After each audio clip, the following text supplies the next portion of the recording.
3, 2, 1, go. Eyes up, shift. At first glance, it looks like a normal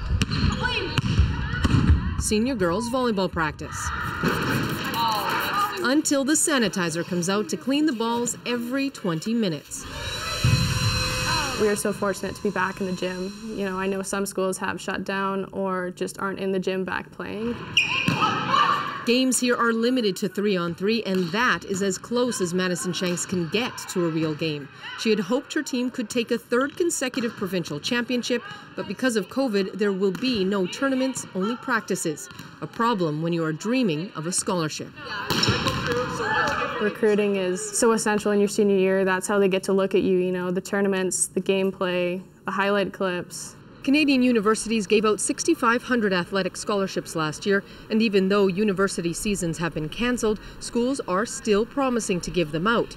Shanks has had no offers yet, and she's worried because she's limited to meeting coaches by Zoom. I'm trying to stay calm about it. I'm trying to not rush into any decisions because I know how big this decision is. But, you know, it's always a thought in the back of my mind, like, you know, how could this affect me?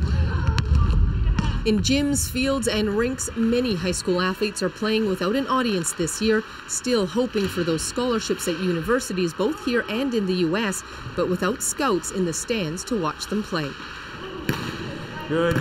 In 25 years coaching UBC, Doug Reimer has led them to 8 national championships.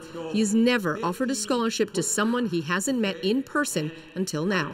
It could be really hard when you don't get to see players play in person to make as good decisions, or even to see potentially a diamond in the rough a little bit more, or somebody that you just needed to see more. Because of this year's disruptions, players on the team now will be eligible to play an extra year, making it more difficult for high schoolers hoping to crack the lineup. I think we as coaches are going to have to be very nimble and show good leadership, you know, even if we have a slightly bigger roster. Oh my God! And he is... Get him! With all the uncertainty, some families have made difficult decisions to seize the opportunities that have come. Denise and Wilson Tung can watch their 17-year-old son's game streamed online from Florida. Aaron Tung, O-line, D-line. Aaron Tung's social media presence and highlight clips got him recruited to a high school there. His dream, winning an NCAA football scholarship.